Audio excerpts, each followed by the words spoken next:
Bien, queridos hermanos, lo que quiero hacer es continuar con lo que fue la enseñanza de hace, me parece, 2 domingos atrás. Si ustedes recordarán, voy a hacer un pequeño repaso. Ese día no alcancé a terminar la enseñanza debido a que había una reunión después de negocios, pero no sé si recuerdan estas imágenes que hablamos un poquito de advertencias. Si recuerdan, estuvimos hablando de medidas que se toman. En este caso usamos el ejemplo del fútbol, pero se puede usar en diferentes maneras. Yo ese día le pregunté a algunos hermanos cómo interpretaban estas cosas, y hablamos de advertencias verbales, hablamos de amonestaciones, hablamos de expulsiones.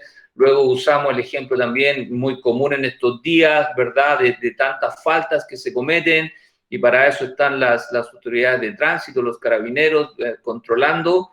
Y hablamos que hay diferentes faltas en el tránsito, las califican de leves, menos graves, de graves, faltas gravísimas. Y también les busqué en internet algo de información, el costo que esto tiene, ¿verdad? Una multa se hace para que las personas tratemos de cuidarnos y no volver a cometer estas infracciones. Y a veces cuando no tenemos que pagar, eso duele, por lo tanto se hace de esta manera. Y ahí hay algunos montos que se tienen que pagar. No sé si alguna vez usted ha cometido una de estas infracciones y ha tenido que pagar alguna de estas multas, pero básicamente lo que se hace con eso es advertirnos y que tengamos temor para no volver a cometer dicha infracción. Y la idea de eso es porque estamos hablando de la necesidad de la disciplina, ¿sí? Un aspecto de la vida cristiana, un aspecto de la vida que el Señor trata con nosotros. Y básicamente voy a tratar de avanzar porque esto ya lo vimos. Definición, y hablamos que la palabra, que nuestras Biblias hablan de disciplina, significa instruir a niños. La disciplina tiene que ver con instrucción, con enseñar, con formar. Y se traduce en nuestras Biblias como enseñado, corrección o disciplina. La primera idea de la palabra disciplina no es castigar. Yo creo que nosotros cuando hablamos en nuestras casas y hablamos que tenemos que disciplinar a los hijos o no, normalmente hablamos de un castigo. Pero en las escrituras no es la primera idea que tiene, no tiene como una idea de castigar, ¿sí? No tiene la idea de retribuir en la misma medida.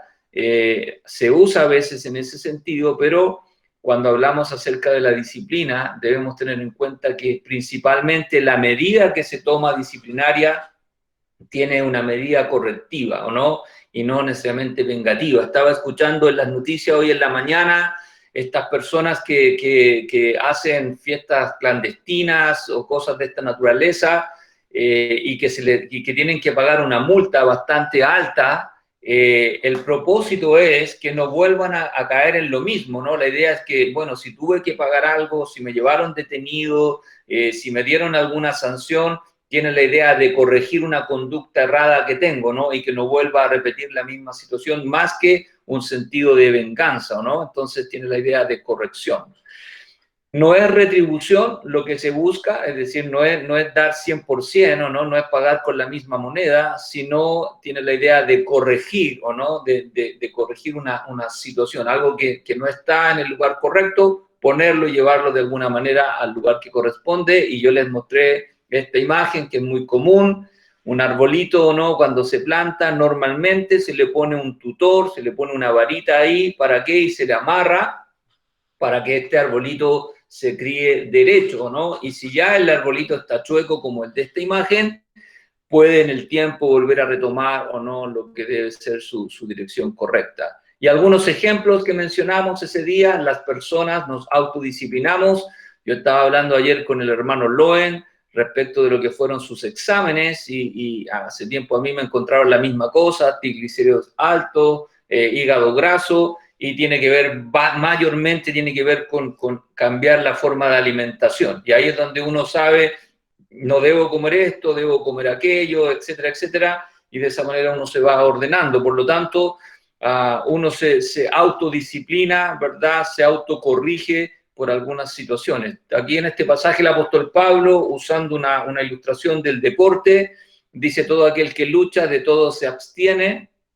ellos a la verdad para recibir una corona corruptible, pero nosotros una incorruptible. Me imagino que el apóstol Pablo vio muchas veces, ¿o no?, a los atletas, cómo se abstenían tal vez de comida, cómo se abstenían de actividades, cómo hacen todavía los atletas en la actualidad. Tienen que dormir ciertas horas, tienen que comer ciertas cosas, hay ciertas actividades que no hacen porque les pueden hacer daño.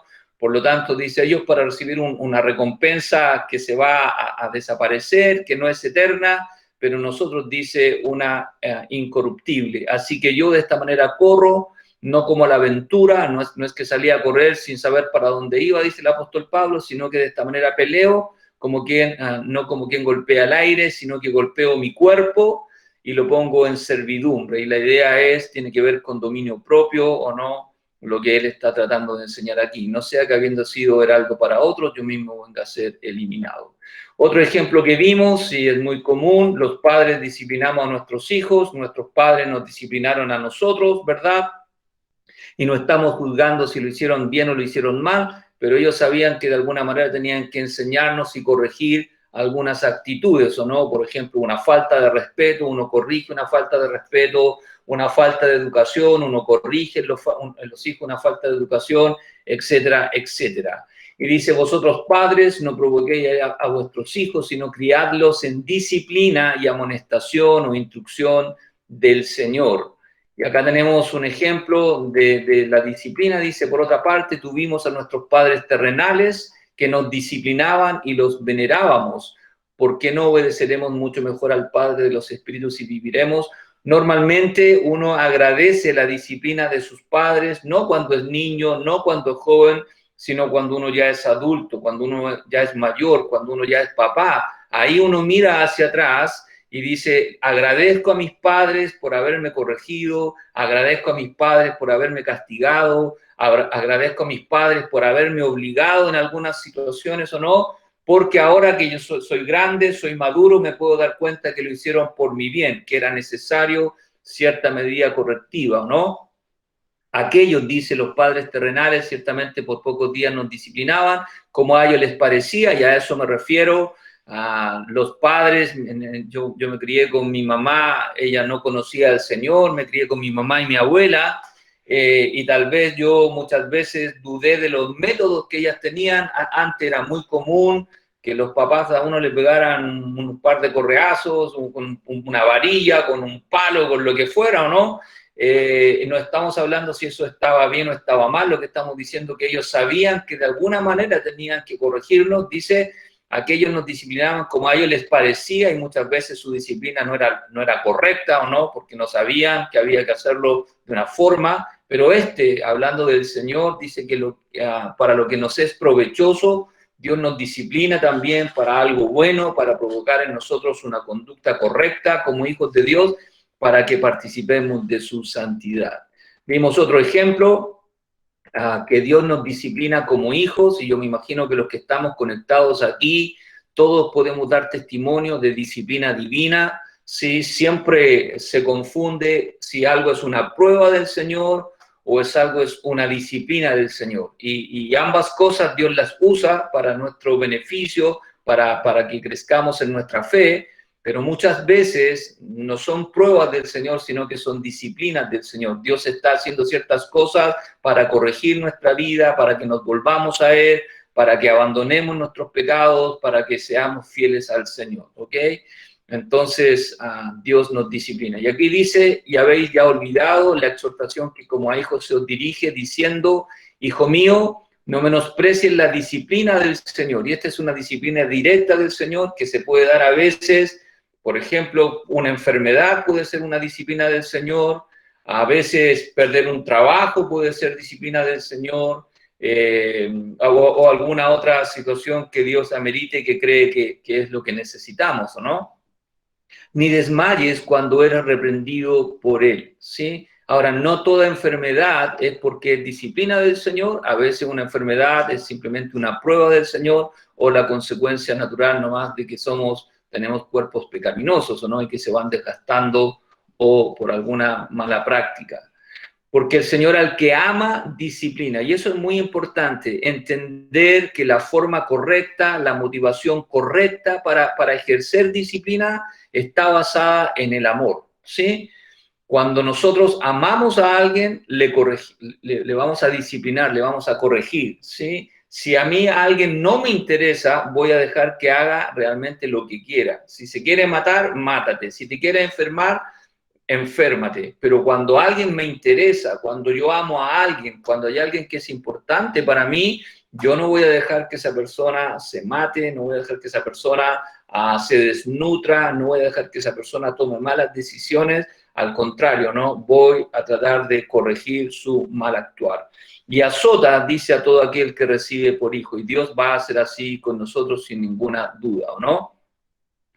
Si soportáis la disciplina, Dios os trata como a hijos, porque ¿qué hijo es aquel a quien el Padre no disciplina? Y obviamente, gracias a Dios que tenemos un Padre que nos disciplina, porque si se os deja sin disciplina, sin corrección, sin amonestación, de la cual todos han sido participantes, entonces sois bastardos, dice, y no hijos. Entonces, por otra parte, dice, tuvimos nuestros padres terrenales que nos disciplinaban y los venerábamos, ¿por qué no obedeceremos mucho mejor al Padre de los Espíritus y viviremos? Y como ya lo leímos hace un rato, dice, aquellos ciertamente por pocos días nos disciplinaban como a ellos les parecía, pero para que nos es provechoso, para que participemos de su santidad. Es verdad que ninguna disciplina al presente parece ser causa de gozo, sino de tristeza, pero después, ¿o no? Con el tiempo, después, da fruto apacible de justicia a los que en ella han sido ejercitados. Y la disciplina no es algo raro, es algo normal que Dios trata con nosotros. La necesidad de la disciplina eclesiástica ahora, Dios ejerce disciplina de manera directa, pero Dios también usa su iglesia, ¿sí? Su iglesia, usa su iglesia, así como estamos orando unos por otros, así como nos preocupamos unos por otros, también la iglesia necesita cuidarse unos a otros y ejercer disciplina.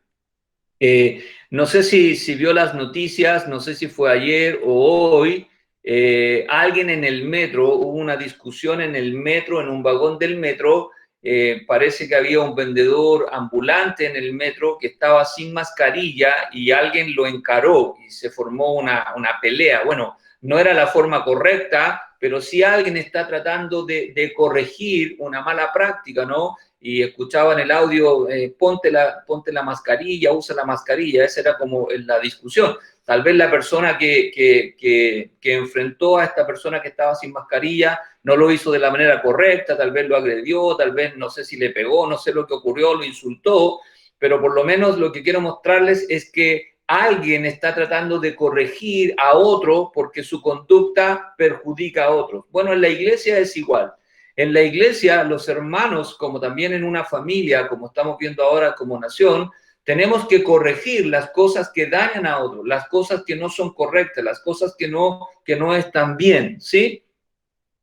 De la misma manera que los individuos, que los padres, que nuestro Dios aplica disciplina, de igual forma debe hacerlo la iglesia. Y yo debería, tal vez, ese verbo deber, debe o no, no es una opción, ¿sí? No, estamos en la obligación o no, como hermanos, como parte de la iglesia, de cuidarnos unos a otros y de corregirnos unos a otros, ¿sí? La iglesia debe juzgar las cosas que le competen, no podemos no hacerlo, ¿entiendes? Si nosotros no lo hacemos o no, por ejemplo, la gente que está denunciando, las personas que hacen fiestas clandestinas, están haciendo lo correcto, están ayudando a la autoridad o no a regular o a controlar una medida que se está quebrantando. Por lo tanto, de la misma manera o no que estas personas acuden a la autoridad para que tome medidas, de la misma manera la iglesia, ¿o no? Y cuando me refiero a la iglesia, me refiero a los miembros de la iglesia, todos los que somos parte de la congregación, por la gracia del Señor, tenemos que ayudarnos, tenemos que corregirnos, tenemos que juzgarnos, ¿sí? En nuestra conducta. Dice, lo debe hacer en obediencia a la palabra de Dios. ¿Para qué? Para cuidar la santidad. Si no hay una diferencia entre la iglesia y el mundo, entonces tenemos un problema. O el mundo se ha convertido o la iglesia se ha mundanalizado. Por lo tanto, tenemos que cuidar la santidad de la iglesia para que se pueda para que se pueda evidenciar o no la diferencia que hay realmente en el Señor y el testimonio que la iglesia tiene ante el mundo, ¿no? Motivados en primer lugar por el amor a Dios, hacemos las cosas porque amamos a Dios y queremos guardar sus mandamientos, pero también porque amamos a los hermanos y no queremos que los hermanos o nosotros mismos o no seamos desviados y nadie nos corrija, ¿sí? En 1 Corintios capítulo 6, ya lo estudiamos el año pasado, el antepasado, si pues tenéis juicio sobre cosas de esta vida, ponéis para juzgar a los que son de menor estima en la iglesia. A veces hay situaciones que son difíciles de resolver y necesitamos, ¿o no?, que hermanos en la congregación que tengan conocimiento de la palabra de Dios y que motivados por el amor al Señor y el amor a los hermanos, puedan ayudarnos a resolver ciertas dificultades. Para avergonzaros lo digo, pues que no hay entre vosotros sabio ni aun uno que pueda juzgar entre sus hermanos. Por lo tanto, se esperaba, ¿o no?, que en la iglesia de Corinto hubiese algún hermano sabio, algún hermano con conocimiento bíblico, algún hermano capacitado para poder juzgar, ¿o no?, para poder determinar ciertas cosas y ciertas conductas. En Tito 3:10, todo esto que estoy diciendo, hermanos, ya lo vimos, por eso voy avanzando rápidamente. El hombre que cause divisiones después de una y otra amonestación, deséchalo, ¿o no? Y ahí tenemos que el peligro de causar divisiones, es muy fácil dividirnos en cualquier congregación, en cualquier... Las familias se dividen, ¿o no? Los hermanos se dividen, tenemos nuestro país dividido, ¿no?, polarizado por cuestiones sociales, por cuestiones políticas, por las razones que sean. Por lo tanto, la iglesia, recuerdan que el Señor nos habla que tenemos que conservar la unidad, guardar la unidad. Cualquiera de nosotros que quiera quebrantar eso o no, con propósito o por casualidad, tenemos que corregir eso, ¿no? Es decir, cuidado, hermano, mira, eso causa división. Cuidado, hermano, esto produce, ¿no?, que los hermanos comencemos a contender unos con otros. Y aquí, en la iglesia en Creta, habían personas que estaban causando divisiones y tenían que amonestar a estas personas, advertirles que corrigieran esa conducta. Y si después de un par de amonestaciones la persona no quería oír, había que desecharlo. Como dice el Evangelio de Mateo, había que expulsarle o tenerle por gentil o publicano. Otra versión, interpretando este pasaje, dice: si alguien causa divisiones en la iglesia, llámale la atención 1 y 2 veces, pero si no te hace caso, expúlsalo de ella, ¿o no? Porque va a terminar destruyendo la iglesia del Señor o dividiendo la iglesia del Señor. En Romanos capítulo 16, mas os ruego, hermanos, que os fijéis en los que causan divisiones y tropiezos en contra de la doctrina que vosotros habéis aprendido y que os apartéis de ellos. Aquí también es una situación difícil, pero hay que tener cuidado con las personas que quieren causar división en cuanto a la doctrina. La doctrina no ha cambiado, la doctrina no la hemos inventado nosotros no hemos creado la doctrina. La doctrina está en las Escrituras, en la doctrina de los apóstoles, en la doctrina donde la iglesia es fundada. Cuidado con agregar cosas a la palabra de Dios. Cuidado con quitar cosas de la palabra de Dios. Cuando las personas quieren introducir doctrinas humanas o no, lo que están haciendo, están causando división en cuanto a la doctrina. Y en la historia de las iglesias, esta se ha dividido muchas veces por cuestiones doctrinales, por interpretaciones de hombres, por tomar posiciones donde las Escrituras no toma posición. Cuando queremos ir más allá de la revelación de la Escritura, los hombres comienzan a causar divisiones. Y divisiones en el mundo evangélico están por montones. Y tenemos que tener cuidado, porque lo que hace se divide y se va en contra de la doctrina que el Señor ha enseñado. En 1 Timoteo capítulo 5 dice: contra un anciano, contra un pastor, no admitas acusación sino con 2 o 3 testigos. Los pastores somos igual que los hermanos, tenemos una función diferente, pero somos iguales, ¿o no? Y también los pastores somos personas que podemos ser amonestadas, corregidas, ¿o no? Porque no somos perfectos y estamos todavía creciendo en nuestro conocimiento y en nuestra fe. Por lo tanto, en la iglesia en Éfeso había algunos pastores que estaban haciendo mal su trabajo, que tenían conductas equivocadas y que tenían que ser corregidos, ¿o no? Dice: a los que persisten en pecar, después de haber aceptado o no en pecar, repréndelos delante de todos para que los demás también tengan temor, ¿ok? Y otra versión, interpretando este pasaje, dice, corrige delante de los creyentes a los que pecan, de manera que sirva de advertencia a toda la iglesia. La disciplina eclesiástica, como toda disciplina, tiene el propósito de corregir, ¿sí? de ser correctiva. ¿Sí? Vuelvo a reiterar eso. Es decir, es una forma de enseñanza que se aplica en este contexto cuando los otros medios de enseñanza no dan los resultados esperados. Ok, y vamos a mirar cuáles son los medios normales, los habituales. Yo me imagino todos los que estamos conectados aquí el día de hoy, me imagino que todos nosotros pecamos, espero que no practiquemos el pecado, pero me imagino que todos nosotros pecamos contra el Señor. A medida que conocemos al Señor nos damos cuenta de lo que es su santidad, de lo que son sus normas, y nos damos cuenta que estamos a veces muy lejos o no de las normas de Dios, de la santidad de Dios, y el Señor cada vez con su palabra nos muestra nuestros pecados de comisión, nuestros pecados de omisión. Por lo tanto, todos los días y varias veces al día me imagino que nosotros confesamos nuestros pecados. Cuando se enseña la palabra de Dios, un ministerio que tiene la palabra de Dios es redarguirnos, ¿o no? Puede ser que alguno de nosotros es orgulloso y no lo sabe. Y Dios usa su palabra, ¿o no?, para mostrarnos que somos orgullosos, ¿o no? Y bueno, ahora tenemos que ir al Señor y humillarnos y pedir perdón porque somos orgullosos.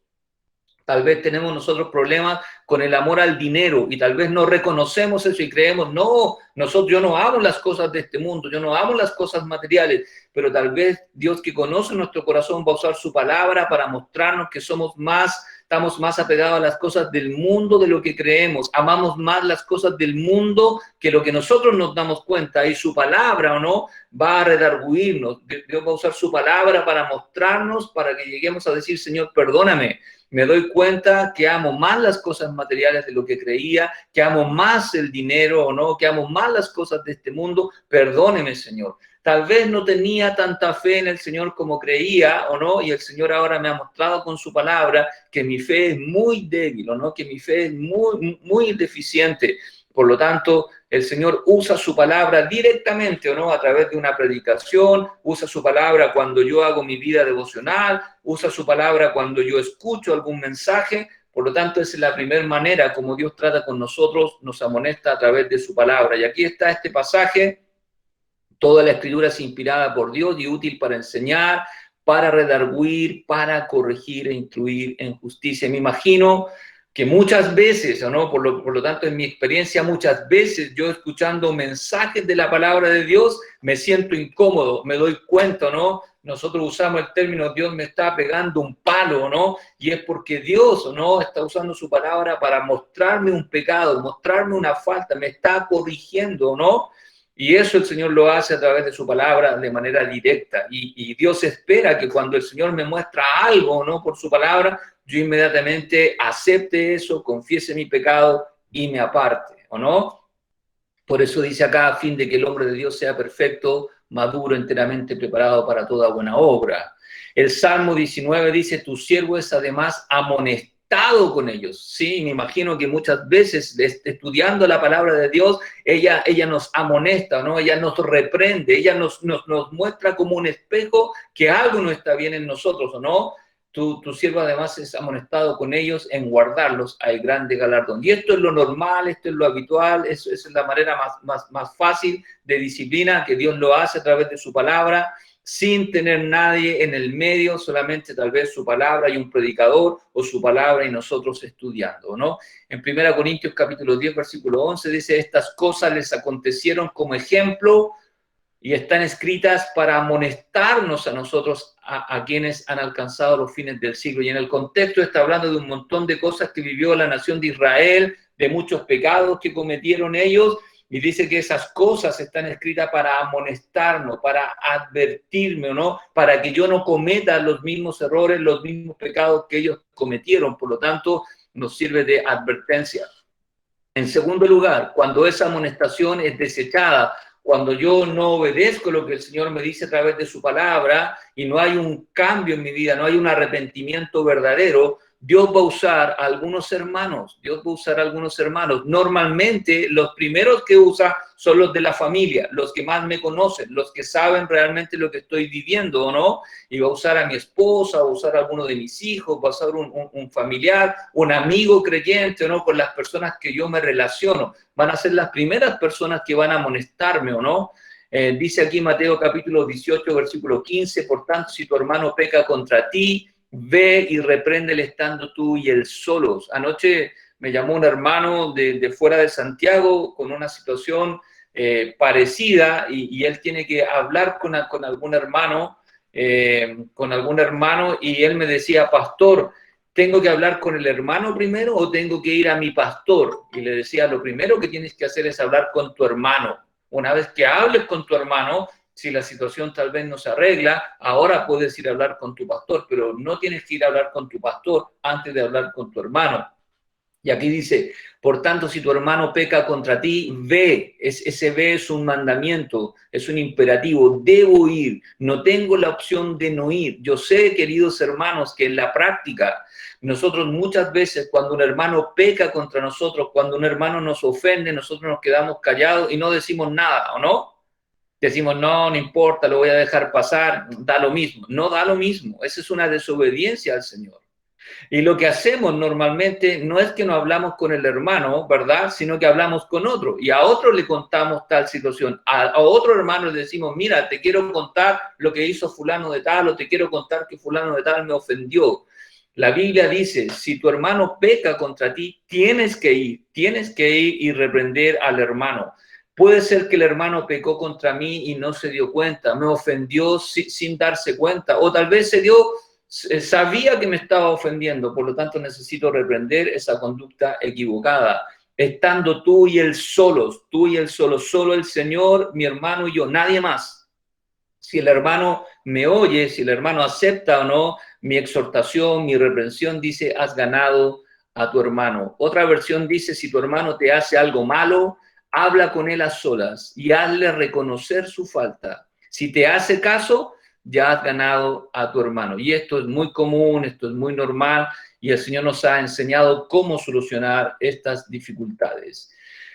La amonestación personal de varios hermanos. Y aquí tenemos no solamente que hay un hermano viniendo a hablar conmigo, sino que hay varios hermanos que ahora se dan cuenta de una necesidad que yo tengo, varios hermanos se dan cuenta de una falta que yo tengo, varios hermanos se dan cuenta que yo estoy en desobediencia al Señor y vienen de manera independiente o no a hablar conmigo, o todos juntos puede ser también, o no. Dice aquí, mirad hermanos, que no hayan ninguno de vosotros, y note que está en plural, ¿o no? Mirad hermanos, los hermanos tenemos que mirar, los hermanos tenemos que cuidarnos, los hermanos en la iglesia. ¿Por qué a mí me preocupa saber o no las peticiones de oración? Porque de esa manera nos sostenemos los hermanos. Si nosotros no sabemos cómo vamos a orar unos por otros, ¿o no? Por lo tanto, tenemos que estar informados como hermanos, como iglesia, ¿o no? Como cuerpo de Cristo. Que no haya en ninguno de vosotros corazón malo de incredulidad para apartarse del Dios vivo.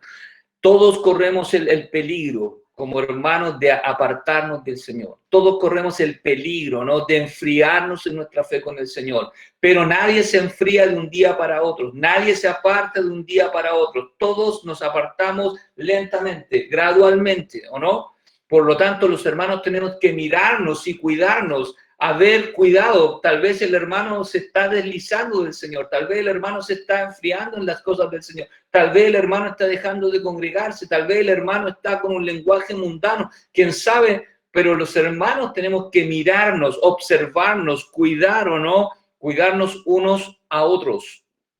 Antes, dice él, antes, por el contrario, tienen que exhortarse, advertirse, reprenderse o no, los unos a los otros cada día. Es una cosa normal, es una cosa diaria, que los hermanos nos cuidamos, nos exhortamos, nos reprendemos, primero porque amamos al Señor y en segundo lugar porque amamos a los hermanos. No lo hacemos para ofender, no lo hacemos para controlar, lo hacemos o no para que, como dice la palabra, podamos enderezar nuestras sendas, ¿no? Y ser obedientes al Señor. Antes, exhortados los unos a los otros. Y hermano, Tal vez yo hoy le voy a exhortar a usted y tal vez usted mañana me va a exhortar a mí.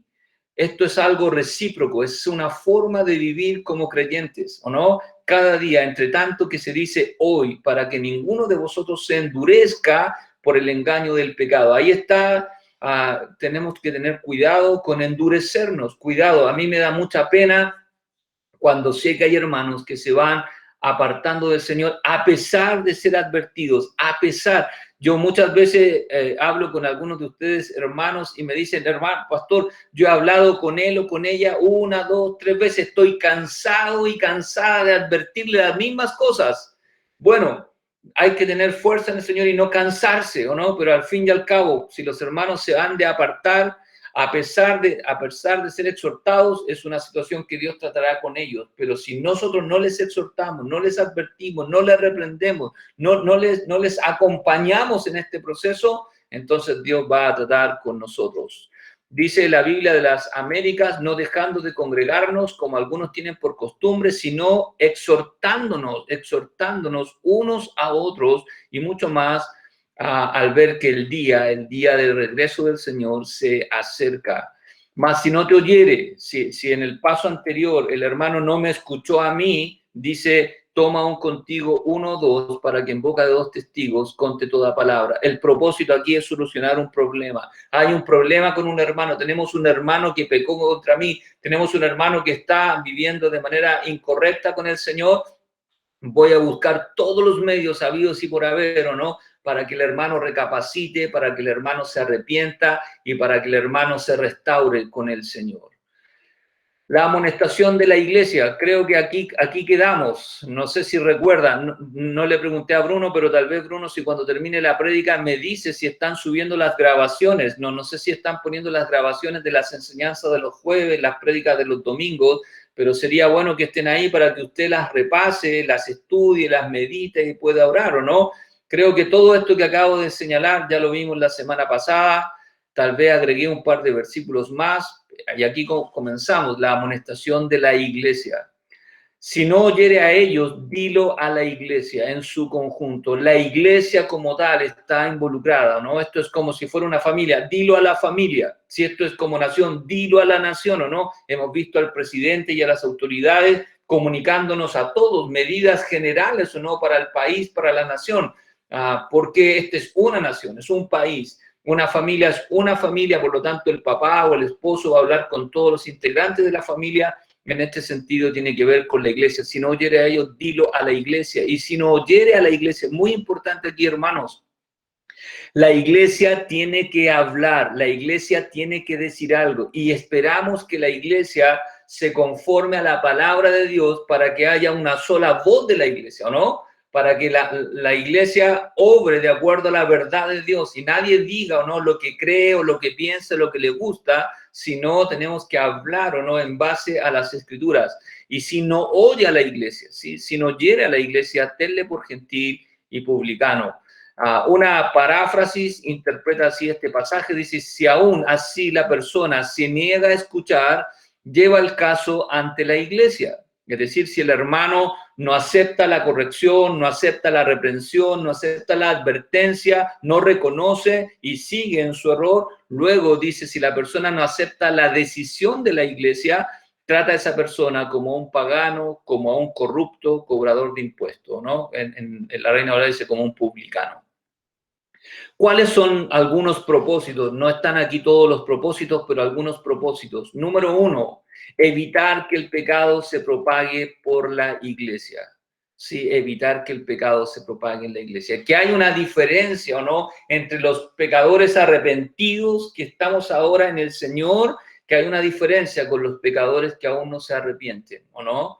En la iglesia de Corinto se esperaba que la iglesia que Dios había fundado en una ciudad tan pecadora sirviera como un faro, ¿no?, a través del evangelio y a través de la vida de sus hermanos, esos hermanos que ya habían sido santificados, esos hermanos que ya habían sido justificados, esos hermanos que ya estaban bien con Dios, ahora tenían que evidenciar en su conducta, en su vida, que habían nacido de nuevo, lo mismo que usted, y evitar que el pecado propague por la iglesia. Una vez que el pecado entra, es muy fácil de que este se propague, ¿o no? Es como este virus, es muy fácil, una persona contagiada con el virus contagia a 3, 4 o 5, ¿o no?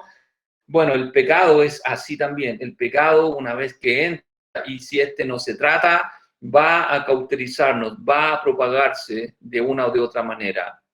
En 1 Corintios, el apóstol Pablo usó la figura de la levadura. No es buena vuestra jactancia. Había entrado el pecado a la iglesia de Corinto y ellos tenían que tratarlo para extirpar ese pecado. Sin embargo, los hermanos no hicieron absolutamente nada. ¿No sabéis que un poco de levadura, y esta es la metáfora, ¿no? La comparación, un poco de pecado, ¿no?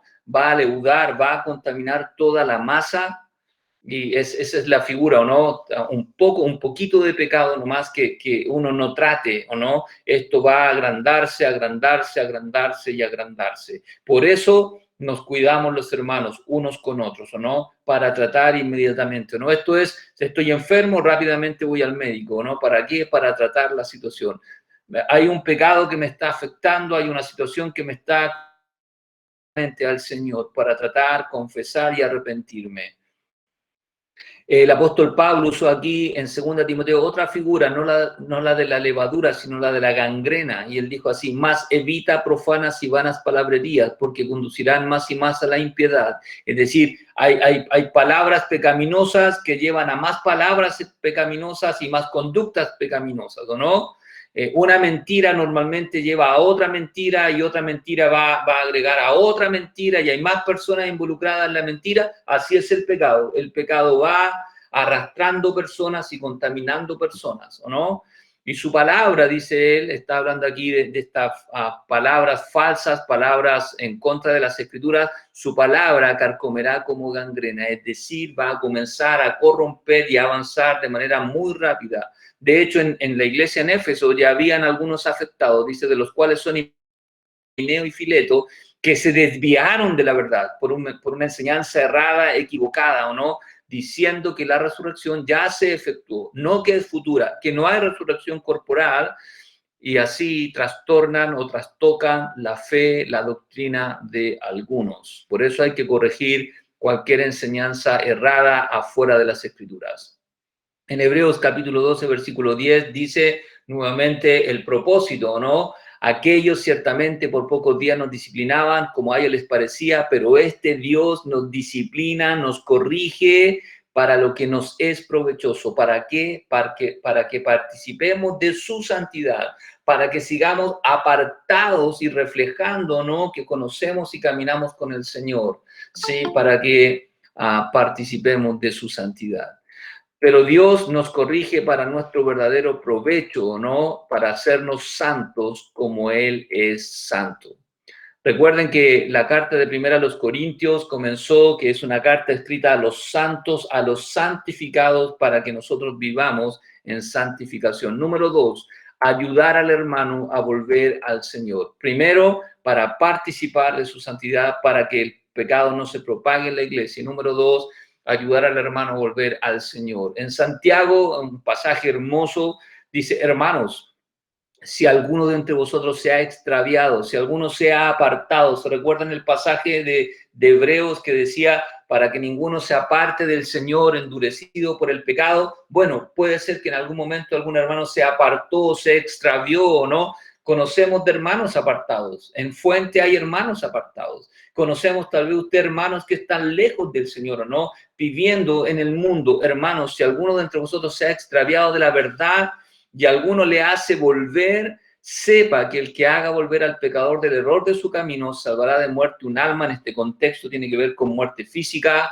y cubrirá multitud de pecados. Por lo tanto, hermanos, yo no sé si usted alguna vez tuvo apartado y ha vuelto al Señor, gloria a Dios por eso, ¿no? Por las personas que Dios usó para que usted volviese. Si usted algún día el Señor lo usa para que algún hermano que está alejado del Señor, está apartado del Señor, vuelva al Señor, realmente una bendición de hermanos que vuelvan o no a la comunión con el Señor. Proverbios capítulo 16 dice: con misericordia, tan importante, hermanos, con misericordia, sí, y verdad se corrige el pecado. No solamente con verdad, porque si la verdad no va acompañada de misericordia y de amor, esa verdad no sirve, ¿o no?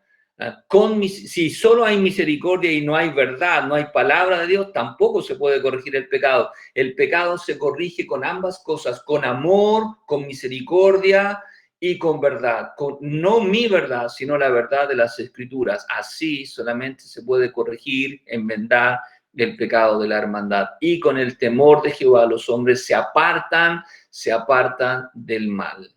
Gálatas capítulo 6 también tiene ambas cosas mezcladas, ¿o no? Dice, amados hermanos, si otro creyente está dominado por algún pecado, ustedes que son espirituales o no espirituales, deberían, no es una opción, deberían ayudarlo a volver al camino recto con ternura, con misericordia, con amor y humildad, y tengan mucho cuidado de no caer ustedes en la misma tentación. Por lo tanto, hermanos, aquí el Señor nos está enseñando la forma, ¿no? La forma y la motivación correcta de cómo acercarnos a los hermanos con misericordia y verdad. Y aquí nos dice, ¿o no? Con mansedumbre, con ternura, con humildad, considerándome a mí mismo. Puede ser que yo mañana necesite la misma corrección, necesite la misma restauración, necesite la misma ayuda, ¿o no? En Romanos capítulo 15 dice, pero estoy seguro de vosotros, hermanos míos. Pablo conocía a los hermanos, algunos no había estado en Roma todavía, pero conocía a los hermanos, sabía de ellos. Pero estoy seguro de vosotros, hermanos míos, de que vosotros mismos estáis llenos de bondad, llenos de misericordia, llenos de mansedumbre, llenos de todo conocimiento, del conocimiento bíblico. ¿Para qué? Dijo él, de tal manera que podéis amonestaros los unos a los otros. Y nuevamente aquí tenemos la combinación de ambas cosas, llenos de amor, llenos de bondad, llenos de misericordia, llenos de mansedumbre y luego llenos de todo conocimiento. ¿Para qué? Para poder usar la palabra de Dios para amonestar a alguien. No amonestamos a las personas por lo que a mí me parece, por lo que a mí se me ocurre, por lo que a mí me gustaría, sino nos amonestamos unos a otros de acuerdo a la verdad de Dios, de acuerdo a la palabra de Dios, de acuerdo a la sana doctrina. En 1 Corintios, el apóstol Pablo usa la siguiente figura para mostrar cómo él amonestaba a los hermanos de Corinto, ¿no? Que estaban viviendo una situación bien delicada. No escribo esto para avergonzaros. Hermanos, nunca amonestamos a alguien, nunca corregimos a alguien, nunca le llamamos la atención a alguien para avergonzarlo. Nunca. Ese no es el propósito. Si hacemos eso, entonces significa que no amamos al hermano, ¿o no? Significa que no somos mansos, ¿o no? Que no tenemos misericordia. No hacemos esas cosas para avergonzar a los hermanos. No hacemos las cosas para vengarnos. Ah, qué bueno que ahora cayó el hermano y ahora me voy a vengar. No, no hacemos las cosas para vengarnos. La disciplina es correctiva y no vengativa, ¿no? No es punitiva. No escribo esto para avergonzaros, sino para amonestaros. Y él usa el siguiente ejemplo: como a hijos míos amados. Como un papá amonesta a su hijo, nunca lo hace para avergonzarlo. Nunca un papá que le llama la atención a un hijo lo hace, ¿no? Para menospreciarlo. Al contrario, lo hace porque lo ama y para que él enmiende el camino, ¿no? Para que él pueda ser corregido. Como hijos amados, como mis hijos amados. Así él trató a los hermanos de Corinto, pero los confrontó, los amonestó, les advirtió, les corrigió. En 2 Tesalonicenses usa otra figura, no la de como lo hace un papá con un hijo. Dice, mas no lo tengáis por enemigo a estos hermanos que no querían trabajar, que no querían aceptar la enseñanza divina, ¿o no? Dice, más no lo tengáis por enemigo, sino amonestadle como a hermano. Y esa es otra forma, como mi hermano, ¿no? Como usted amoneste, corrige a su hermano, así debemos hacerlo entre nosotros, porque tenemos esta relación filial. Proverbios 9:8 dice, no reprendas al escarnecedor para que no te aborrezca. Corrige al sabio y te amará. Y este pasaje lo puse más que nada hablando a nosotros, cuando a mí me toca ser corregido. Yo no sé si cuando usted le corrigen, cuando usted le amonestan, cuando usted le llaman la atención, cuando usted un hermano le reprende, no sé si usted escucha la reprensión o usted tiene a esa persona, ese es mi enemigo, ese es mi contrincante. Por el contrario, cuando usted sea corregido, cuando alguien me corrige a mí, cuando alguien me advierte a mí, cuando alguien me reprende a mí, siempre quiero creer que lo hace primero por obediencia al Señor y en segundo lugar porque busca mi propio bien. Y a esas personas las amo, ¿no? No las tengo por enemigos de ninguna manera. Pero si usted, hermano, cuando alguien le corrige, usted no acepta la corrección, usted no escucha la corrección, ¿sabe lo que va a ocurrir? Nadie le va a reprender, lo van a dejar que usted haga lo que quiera. Por eso dice aquí, no reprendas al escarnecedor para que no te aborrezca. Corrige al sabio y el sabio siempre quiere ser corregido. El sabio siempre sabe que no es perfecto y siempre es corregible, siempre todavía es perfectible. Por lo tanto, dice, él te va a apreciar y va a amarte porque tú lo haces por su bien. Otra versión dice aquí, por lo tanto, no te molestes en corregir a los burlones, solo ganarás su odio. En cambio, corrige a los sabios y te amarán. Y para finalizar, mantener un testimonio. Otro propósito, mantener un testimonio íntegro como hermanos y como iglesia ante el mundo, ¿o no? Dice en 1 Timoteo 3:7, hablando acerca de los pastores, un requisito de todos los pastores, y oren, hermanos, para que Pastor Juan, yo y los siervos del Señor, donde estén, podamos realmente, ¿o no?, tener un buen testimonio, que nuestro testimonio no se vea opacado.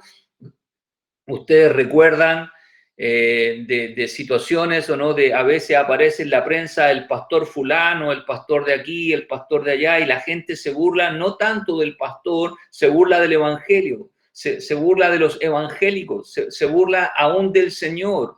Por lo tanto, nosotros como siervos del Señor estamos representando al Señor y tenemos que tener mucho cuidado, ¿no? Para que no sea el nombre del Señor blasfemado por nuestra mal testimonio. También dicen necesario que el pastor tenga un buen testimonio de los incrédulos, de las personas de afuera, ¿o no? O por lo menos que lo que la gente diga de afuera no sea cierto si es una crítica respecto de ellos, para que no caiga en descrédito y nadie le crea al pastor y el lazo del diablo. Es muy común escuchar a veces decir, pucha, yo no le creo ni lo que reza, yo no le creo ni lo que predica, ¿o no?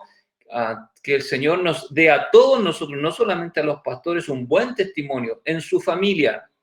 Escuchaba, por ejemplo, de Loen, su vecino del frente que está con cáncer. Espero que Loen, no sé si lo ha hecho antes o lo pueda hacer ahora, se abra una puerta para que él pueda ir, orar por su vecino, compartirle el evangelio. Alguien más habló también de algún familiar o algún conocido, ¿no? También con alguna situación. Espero que el Señor abra una puerta para que ustedes puedan ir, orar y predicar el evangelio, ¿no?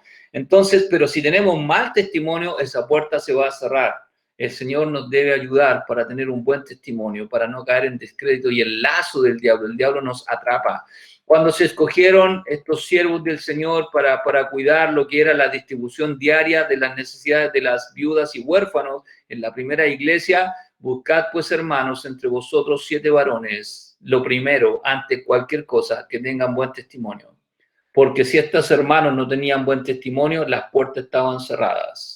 Y se escogieron hermanos de buen testimonio. Mateo 5, hablando acerca se discute si este pasaje se refiere a la nación de Israel, si este pasaje se refiere a los creyentes de la nación de Israel, si este pasaje se refiere a los discípulos del Señor, o este pasaje está hablando de la iglesia. Es una discusión que no voy a tener con ustedes ahora, pero aquí hay un ejemplo. Dice, así alumbre vuestra luz delante de los hombres, para que vean vuestras buenas obras y glorifiquen a vuestro Padre que está en los cielos. Dios esperaba, ya sea de la nación de Israel, que fueran la luz de las naciones. Dios esperaba de los creyentes dentro de la nación de Israel, que ellos alumbraran o no a las demás personas. Bueno, Dios espera lo mismo de sus hijos en la actualidad, ¿o no? Según Filipenses capítulo 2, Él quiere que nosotros como luminares en el mundo resplandezcamos en medio de un tiempo del mundo de corrupción. Así alumbre vuestra luz delante de los hombres. Se refiere a su vida, ¿no? A su testimonio, para que puedan ver. No tienen, hermanos, no tienen que necesariamente oír, tienen que ver primero, ¿no? Nuestras obras deben hablar por nosotros, para que vean vuestras buenas obras. Usted recordará, Santiago capítulo 2 dice, muéstrame tus obras, o muéstrame tu fe sin tus obras, y yo te voy a mostrar mi fe invisible a través de mis obras. Y hermanos, las obras tienen mucha importancia. Dios nos salvó no por obras, pero nos salvó para buenas obras. Las Escrituras quieren transformarnos y hacernos perfectos para buenas obras. Y espero, hermanos, que estemos llenos de buenas obras que den testimonio de nuestra fe en el Señor Jesucristo. Que no sea necesario hablar, que las obras hablen por nosotros de nuestra fe y de nuestra conducta y glorifiquen a vuestro Padre que está en los cielos. Ustedes son ahora, dijo, la sal de la tierra, pero ¿para qué sirve si la sal se ha perdido su sabor? Esta no es la Reina Valera, es una otra versión. Hermanos, el Señor les dijo a ellos también, y nuevamente la misma cosa, no sabemos si se refería a la nación de Israel, a los creyentes dentro de la nación de Israel, o se refería tal vez a la futura iglesia que él iba a fundar, ¿o no? Pero, ¿para qué sirve la sal si ha perdido su sabor? No sirve para nada. Hermanos, si usted y yo nos corrompemos, si usted y yo vivimos como el mundo, ya no vamos a poder ser sal para el mundo. Si vivimos de la misma manera, si nos mundanalizamos, ya no vamos a ser sal para el mundo que vive de una manera corrupta.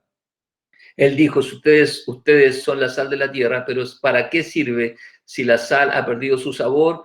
¿Puede lograr que vuelva a ser salada? No va a poder volver a ser salada ni va a cumplir o no su propósito.